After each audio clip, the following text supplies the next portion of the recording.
Facebook, Twitter, Snapchat వంటి మాధ్యమాలను కొంతమంది సద్వినియోగం చేసుకుంటుంటే మరికొంతమంది దుర్వినియోగం చేసుకుంటున్నారు. మరికొంతమంది మాత్రం సమాజంలో చైతన్యం తీసుకువచ్చే ప్రయత్నం చేస్తున్నారు.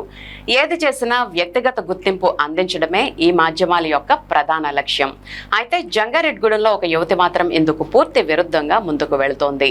తాను కనిపించకుండా తాను చేసే మంచి పనులనే చూపిస్తూ పలువురికి ఆదర్శంగా నిలుస్తోంది. ఈ యువతి చేస్తున్న సేవా కార్యక్రమాలు ఇన్స్టాగ్రామ్ మాధ్యమంలో ట్రెండీగా నిలుస్తున్నాయి. దేవుడు ఏ రూపంలో ఉన్నాడు అన్నది కాదు, ఏం చేశాడు అన్నదే మనం చూడాలి. ఆ మాటకొస్తే మంచి పని చేసే ప్రతి మనిషి దేవుడి రూపమేరా. మనం చేసే పనిలో మంచి కనిపించాలే తప్ప మనిషి కనపడాల్సిన పని లేదు.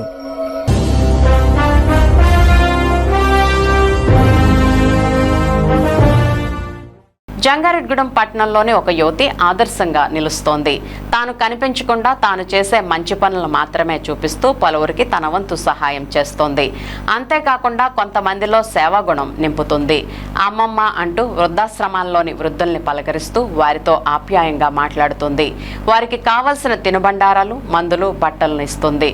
అదేవిధంగా ఆర్థిక సహాయం కూడా చేస్తుంది. ఆ వృద్ధుల మోముపై వస్తున్న చిరునవ్వును చూసి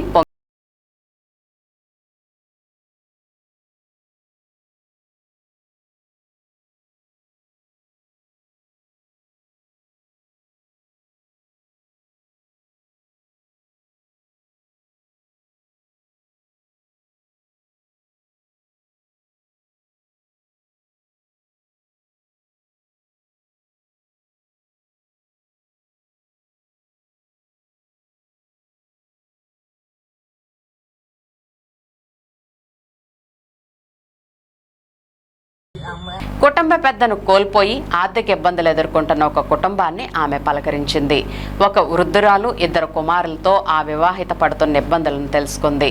ఆమెకు పెద్ద మొత్తంలో ఆర్థిక సాయం చేసింది. భవిష్యత్తులో కూడా తన వంతు సహకారం ఇస్తానని హామీ ఇచ్చింది. దీంతో ఆ యువతికి బాధిత కుటుంబం కన్నీటితో ధన్యవాదాలు తెలిపింది. అసలు ఏం జరిగిందండి? 5 సంవత్సరాల క్రితం మా ఆయన గారు చనిపోయారండి. ఆయనకి బ్లడ్లో ఇన్ఫెక్షన్ వచ్చేసిందండి. చాలా పెయిన్తో అనుభవిస్తూ 1 సంవత్సరం మంచం మీద ఉన్నారండి. తర్వాత హార్ట్ అటాక్ కింద వచ్చేసి చనిపోయారండి. ఈవిడ మా తల్లిగారండి. వీళ్ళిద్దరూ నా బిడ్డలండి. ఈవిడ ఏమీ చేయలేదండి. పని కట్టాను. వీళ్ళ ముగ్గురిని నేనే పోషించాలండి, చూసుకోవాలి. వీళ్ళకి కావాల్సిన ప్రతి అవసరాన్ని నేనే తీర్చాలండి. పొద్దున్నే 6 గంటలకు పనికి వెళ్తే సాయంత్రం 9 అయిపోయింది వచ్చేసరికి. ఈయనుండగా అసలు ఇబ్బంది అంటే ఏంటో తెలియలేదండి. బాగా చదువుకున్నానా? ఓకేనా? అమ్మని బాగా చూసుకోవాలి. నేను భరత్ సార్ ఎప్పుడు మీకు తోడుగా ఉంటాం. మీకు ఏ అవసరమైనా నాకు కాల్ చేయండి. చెల్లి బడికి వెళ్ళడం లేదా? ఎందుకు వెళ్ళడం లేదు? మీ తల్లిదండ్రులతో మాట్లాడతా బడికి వెళ్తావా అని ఒక బాలికతో మాట్లాడి విద్య యొక్క ప్రాముఖ్యతను వివరించింది.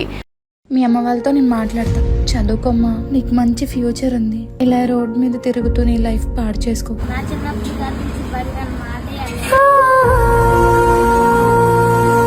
చెల్లి, నీ పేరేంటమ్మా?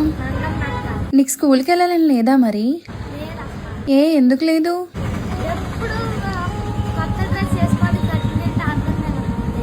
కొత్త డ్రెస్ వేసుకొని కడుపు నిండా అన్నం తినాలనిపిస్తుందా? సరే, నేను కొనిస్తాను, వస్తావా? నీకేం నచ్చితే తీసుకోమ్మా. అంతేకాకుండా ఆమెకు నచ్చిన బట్టలు కొనిపెట్టి బడికి వెళ్లి చదువుకోమని చైతన్యం కలిగించింది. ఈ వీడియో ఇన్స్టాగ్రామ్ లో హల్చల్ చేస్తోంది. నచ్చిందా నీకు? కడుపు నిండా తినమ్మా. హ్యాపీయా? నువ్వు చదువుకుంటా అని చెప్పుంటే నేను కూడా చాలా హ్యాపీ అయ్యేదాన్ని. సరేరా, అయితే మరి బాయ్.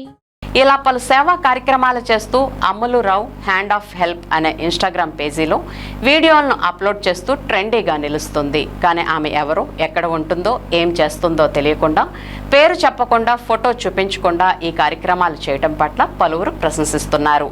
ఈమెను యువత ఆదర్శంగా తీసుకోవాలని సూచిస్తున్నారు.